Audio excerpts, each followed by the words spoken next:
बिस्मिल्लाहिर्रहमानिर्रहीम। उम्मीद करता हूँ आप सब ठीक होंगे, खैर खैरियत से होंगे।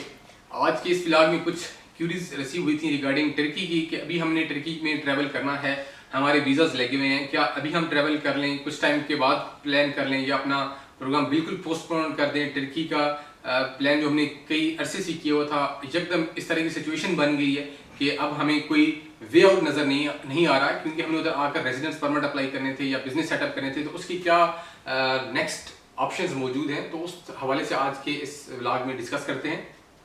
सबसे पहले तो यह है कि जितने भी लोगों के वीज़ाज लगे हुए हैं, उन वीज़ाज को आप दोबारा से अप्लाई कर सकते हैं अगर आपके वीज़ाज एक्सपायर होने को हैं। क्योंकि अगर आपका वीज़ा एक्सपायर हो जाए तो उसी वीज़े पर आप ट्रैवल करेंगे तो ऑब्वियसली आपको पाकिस्तान में भी या उस कंट्री से भी आपको प्रॉब्लम आएगी और टर्की में तो डेफिनेटली आएगी। मेन चीज़ तो ये है कि आपको पाकिस्तान से या आपके कंट्री से ट्रैवलिंग नहीं करने देंगे। तो इसका वेरी इजी है कि आप जब दोबारा से वीज़ा अप्लाई करेंगे तो आपको वीज़ा 100% अप्रूव हो जाएगा। जस्ट आप उस अपने कवर लेटर के अंदर ये स्पेसिफाई कर दें कि due to some personal matters we couldn't travel to Turkey, that's why once again we want to avail the visa and this time we will travel to Turkey. ये तो एक चीज़ होगी। जितने भी लोगों का वीज़ा की दिक्कत थी कि अगर हमारा वीज़ा एक्सपायर हो जाता तो दोबारा हमें किस तरीके से अप्लाई करना है या हमें मिलेगा या नहीं मिलेगा, ये एक पार्ट। सेकेंड में अभी देखें टर्की का जो सिस्टम है, अगर आज से एग्जैक्टली 6 मंथ्स पहले चले जाएं, पीछे चले जाएं, तो सिचुएशन यहाँ पर ये थी कि जितने भी लोग आ रहे थे उनके रेजिडेंस परमिट भी अप्लाई हो रहे थे, चाहे वो 1 ईयर का हो, 2 ईयर्स का हो या रिन्यूअल्स हो, उनको उनके रेजिडेंस परमिट मिल रहे थे। जितने भी लोगों ने प्रॉपर्टी की बेसिस पर अप्लाई किया हुआ था उनको भी मिल रहे थे, जो सिंपल आकर इधर टूरिस्टिक बेस पर आते थे उनको भी मिल रहे थे। ये सिचुएशन चेंज होती है आपके जनवरी फेब में, आपके रूल्स आना शुरू हो जाते हैं, रूल्स में चेंजेस आ जाती हैं। डॉक्यूमेंट्स की बेसिकली क्या हो रहा था कि जब पहले अप्लाई होते थे रेजिडेंस परमिट, किसी का एग्रीमेंट लगा दिया, किसी के इंश्योरेंस जो है वो कंप्लीट नहीं कर पाती थी, जो इसकी स्पेसिफिक कंडीशंस होती थी, नॉमिनल से कुछ डॉक्यूमेंट्स आप लगाकर अपना फाइल प्रोसेस कर देते वो हो जाता। लेकिन जब जेन्युइनली उसको चेक किया गया इमिग्रेशन या अथॉरिटीज़ की जानब से, उसमें कुछ डॉक्यूमेंट्स की कमी है, कुछ डेफिशिएंसी आई है, तो उन्होंने उन चीज़ों को देखा। फिर डेफिनेटली इन्होंने अपने फॉरेन पॉलिसी जितनी है उसको थोड़ा सा टाइट किया और बहुत ज़्यादा इसकी बैक पर रीजंस हैं जिसकी वजह से उन्होंने अपना जितनी भी ये इमिग्रेशन सिस्टम है इनको टाइट किया। अभी उन लोगों की बात कर लेते हैं कि जो प्लान कर रहे थे और वो अभी इस कश्मकश में हैं कि क्या हमें टर्की इस टाइम पर आना चाहिए। क्योंकि अगर हम टर्की इस टाइम पर जाते हैं तो सिवाय $75,000 के प्रॉपर्टी लेने के हमें रेजिडेंस परमिट नहीं मिल सकता, ये डैम श्योर बात है। तो फिर क्या करना चाहिए? तो उसका हल ये है कि अगर तो आपके पास ये इन्वेस्टमेंट मौजूद है, अगर आपके पास इतनी अमाउंट है तो आप देर ना करें, आप टर्की आए, अपने फ्लैट्स परचेज करें। आपकी जो एक्सपर्ट रिपोर्ट है उसके ऊपर $75,000 या इससे ज़्यादा की अमाउंट लिखी हुई हो, आप और आपकी फैमिली अंडर 18 जितने भी आपके बच्चे हैं, आपकी मिसेज हैं, वो उस जो टाइटल डीड है उसके ऊपर अप्लाई कर सकते हैं रेजिडेंस परमिट। अगर आपका इन फ्यूचर जो प्लान था वो यही था कि हमने टर्की में जाकर सेटलमेंट करनी है, तो फिर राइट टाइम है अभी भी।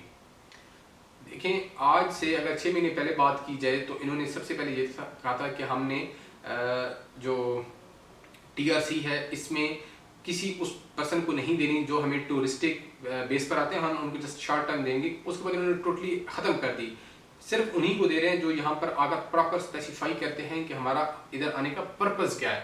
अगर आप टूरिज्म की बेस पर चाहते हैं तो ये नहीं दे रहे।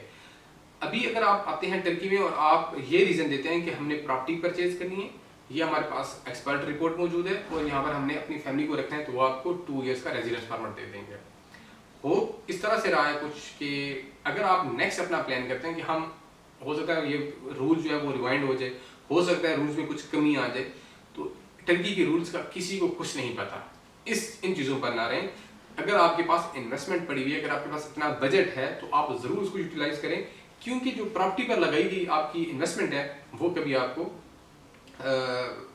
आपके लिए प्रॉब्लम नहीं बनेगी। डेफिनेटली वो उसका रिजल्ट आपको मिलेगा, उसका रिटर्न मिलेगा। एटलीस्ट आपकी एक सेफ इन्वेस्टमेंट हुई पड़ी हुई है अगर आप टर्की में आकर अपनी प्रॉपर्टी परचेज करते हैं। एक चीज़, सेकंड चीज़ ये है कि आपकी जो रेजिडेंस परमिशन है टर्की में रहने की, ये आपको बिल्कुल इसके मेंटली तौर पर आप रिलैक्स हो जाएंगे कि हमारे जिधर से भी आप प्रोसेस करवाएं। टर्की में बहुत ज़्यादा कंपनीज हैं जो रियल एस्टेट का काम करते हैं या जो रेजिडेंस परमिट का काम करती हैं। प्रॉपर्टी आपने परचेज कर ली, आपका रेजिडेंस परमिट अप्लाई 100% हो जाता है और आपकी अप्रूवल 100% कन्फर्म हो जाती है।